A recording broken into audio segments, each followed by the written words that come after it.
সে হচ্ছে এই এর ভিতরে ছিল আর কি। তারপরে শাহজালাল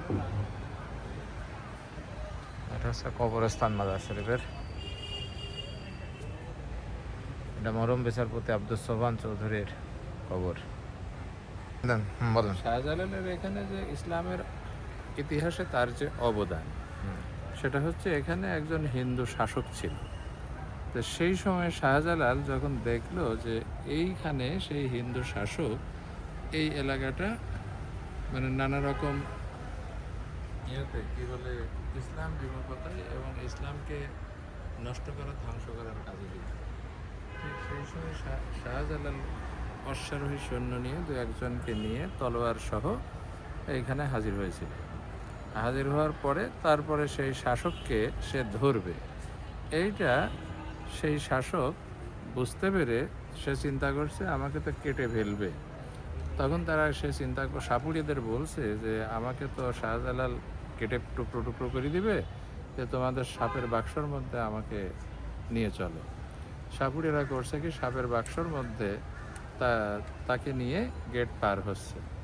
একজন সাপুড়িয়া যাচ্ছে, শাহজালাল জিজ্ঞেস করতেছে যে তোমার এই বাক্সের কি? তো বলছে হুজুর সাপ। তো ঠিক আছে, তোমার সাপ দেখাও। দু একজনের মধ্যে সাপ আছে, শেষেরটা দেখা যাচ্ছে যে জিজ্ঞেস করছে এটা কি? সাপ। তা খোলো দেখি তোমার সাপ কি আছে। এবার সাপ খুলে দেখে যে সেই দীঘাপতি নাকি যেন নাম আর কি। তারপরে দেখে যে সে তো শাহজালালের হাতে তলোয়ার দেখি আর ভয়ে তার মানে কলিজা যেন জিব্বার কাছে চলে এসছে। সে ভাবছিল তাকে শাহজালাল কেটে টুকরা টুকরা করে দেবে, কারণ হচ্ছে সে এখানকার অত্যাচারী শাসক ছিল এবং মুসলিমদের জন্য অত্যাচারী শাসক ছিল। তারপরে শাহজালাল তার এই অবস্থা দেখে তাকে ক্ষমা করে দিল আর কি। তাকে আর মারল না, কাটল না, তাকে ক্ষমা করে দিল। পরবর্তীতে সম্ভবত সে ইসলামের পক্ষে কাজ করছিল অথবা ওই রকম ইসলাম ধ্বংসের কাজে আর ছিল না আর কি।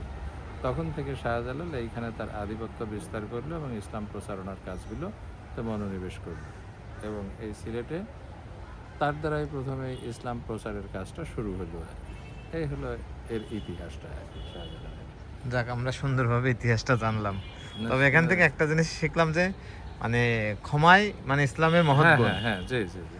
আর শাহজালাল সেটা সেই ক্ষমাটা করে দৃষ্টান্ত স্থাপন করছেন। এবং সে হচ্ছে যে এই ইয়েটার মানে মুসলিম ধ্বংসের যেটা সেই নায়ক ছিল, যার কারণে তার মানে ভয় ছিল যে শাহজালাল আমাকে কেটে টুকরো টুকরো করে ফেলবে। এই হয়েছিল ঘটনাটা। কিন্তু রাজার নামটা আমি ভুলে গেলাম আর কি। যাই হোক, অনেক ইতিহাস জানলাম। ধন্যবাদ ভাই আপনাকে।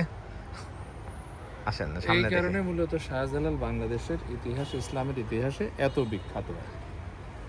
যেমন বাংলাদেশের যত মাজার বা যে যাই যেখানে আছে, ইনি হচ্ছেন ইনাকে 1 নম্বর ধরা হয়। এরপরে খানজাহান আলী আছে, তারপরে বায়েজিদ বোস্তামি আছে। বায়েজিদ বোস্তামি তাদের তো এইভাবে অবদান নেই, তারা একটা নিজস্ব কর্মের জন্য তারা বিখ্যাত।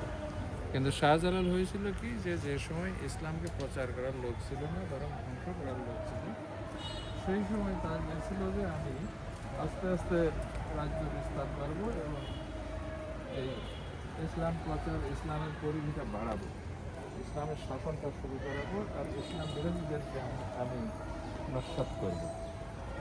মূলত উদ্দেশ্য ছিল এই। দেখলাম না সালমান